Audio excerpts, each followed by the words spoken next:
Hello YouTube and fellow preppers, this is Geordie Prepper and this is the continuation of my bugging series, and what we have here is the British GSR gas mask or general service respirator.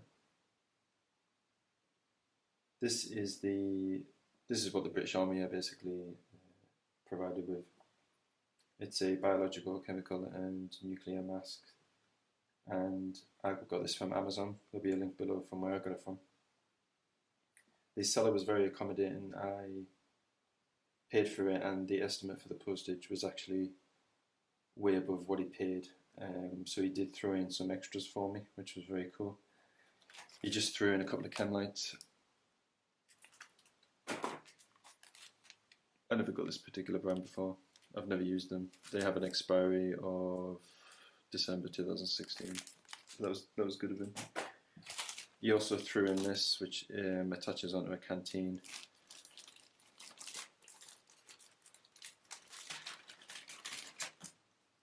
This attaches onto a canteen, and this pulls out the top here.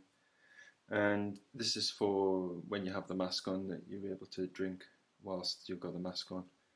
And I assume the hose just clicks onto there. You hold your canteen upside down. Water goes in, flows through the hose and then into the mask. So he provided that as well.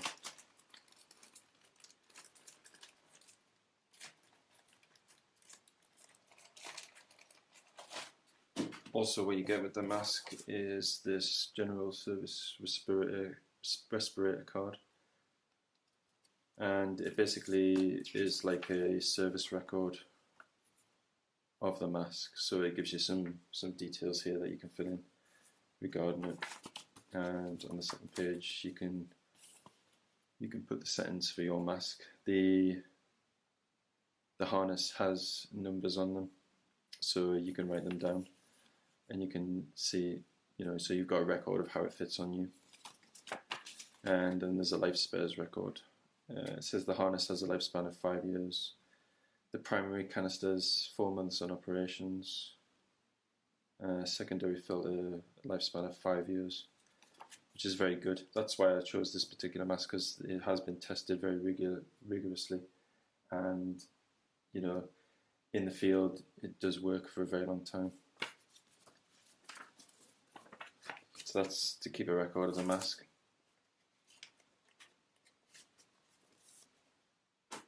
Also, what was included is some spares. So onto the mask and the bag itself. I got this pouch. It's of a very good quality. It's much better quality than the Soviet GP5 came with. It has a loop there. You could put something on there if you wanted. Maybe a lightweight poncho. 2 side pouches.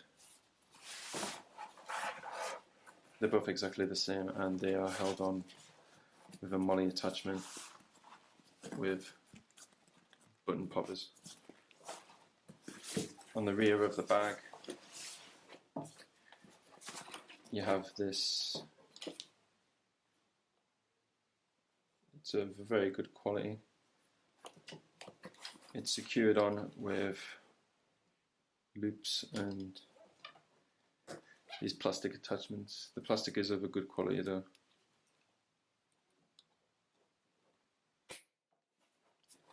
You also have further molly attachments with these popper straps.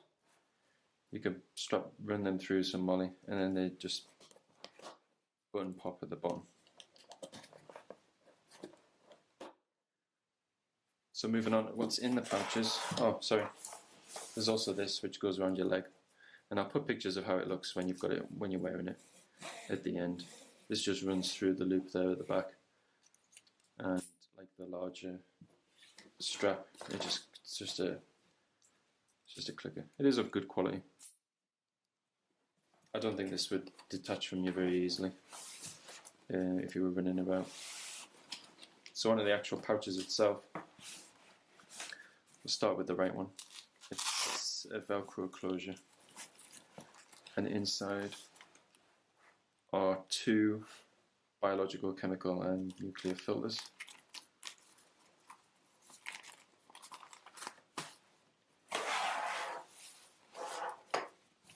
the left side, exactly the same, really. The two chem lights which came with it, I put inside there. I just took them out to show you. Onto the main section. It's closed with Velcro and button poppers. Down the front here, it has a cord that you can pull, and the zippers are very good quality. It's basically to give you more room to remove the mask. So you pull this down, and this is like an extendable section of the bag here. And then inside we have the mask itself. And on the inside here, there is a molded, plastic molded, which is contoured to the mask, and it's basically to keep the mask in shape whilst it's in the bag. And it has the size of the mask on there, which is number 3. You can remove this, it's just held on by button poppers, but I've decided to keep it in, because just to keep the shape of the mask. So that's the pouch. Onto the mask itself. It's of a much better build quality than the Russian GP5. It's obviously a more modern mask. And the filters, there's 2 of them.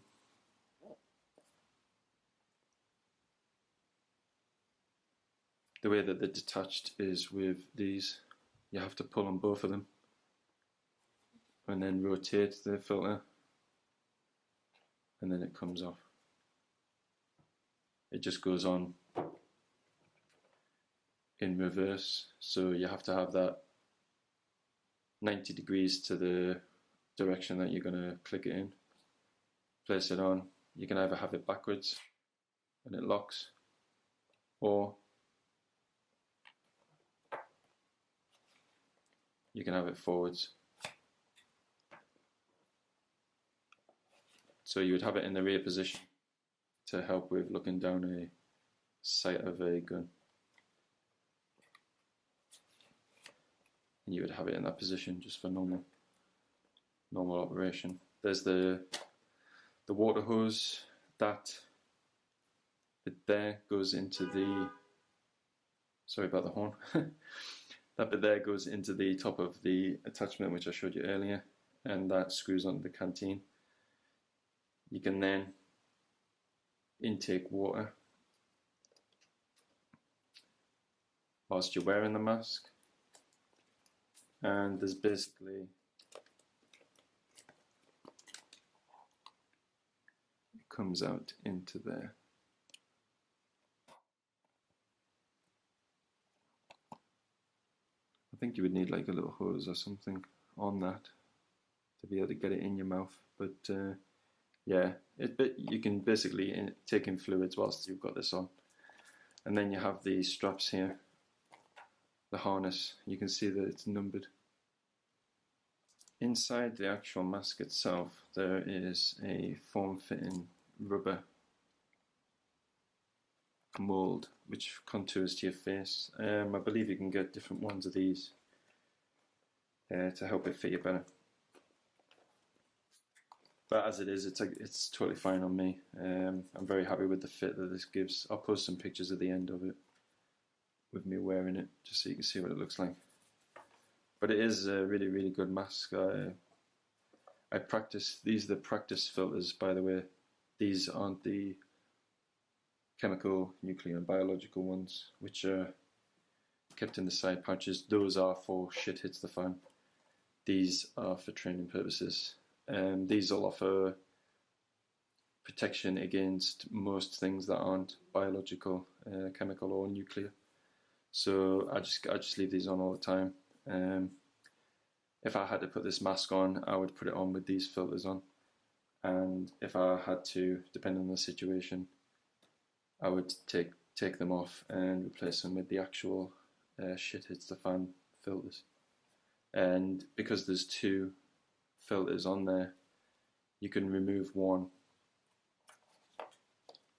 replace it with the actual biological chemical one, whilst you're still able to breathe through this one.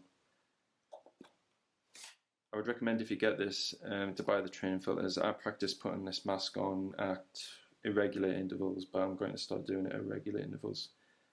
Basically, I put the mask on, I take these off, and obviously when these are detached, the mask doesn't work. So with these detached, you basically can't breathe, but it's to practice under a stressed condition.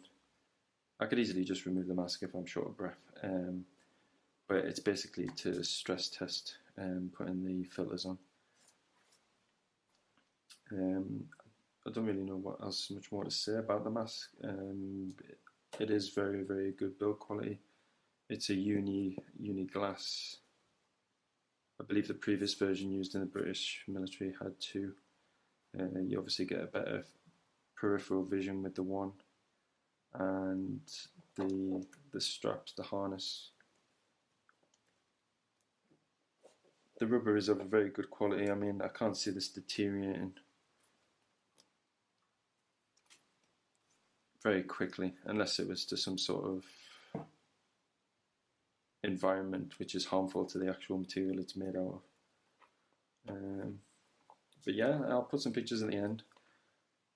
Up here we have the speech area, and I'll do some tests now with me wearing it, so you can hear what I sound like with it on.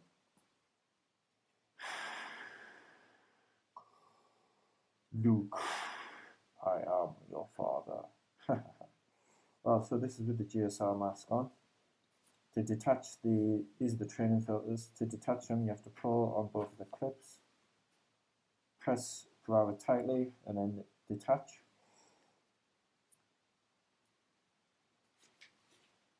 Rotate, remove. To put back on, just do it in reverse. And it's important to practice that as often as possible. Under stress, it's going to be harder for you to do it. Under a stressful environment, you might want to choose to remove just one at a time, replace, or put the actual biological nuclear filter on. These are just the training filters to practice with. You can see I don't get it every time, so it's important to practice it. Or, you know, if you're really used to removing them, you can just take both of them off. They can go either way. You can put them in the forward or backwards configuration. And yeah, hope you've enjoyed this review. You know, be safe and be prepared. The use of this mask, you know, will serve me well, I hope. This is my mainstay mask. The Russian GP5 will be the initial mask that I go to whilst in an emergency, and then gathering up all the rest of my preps.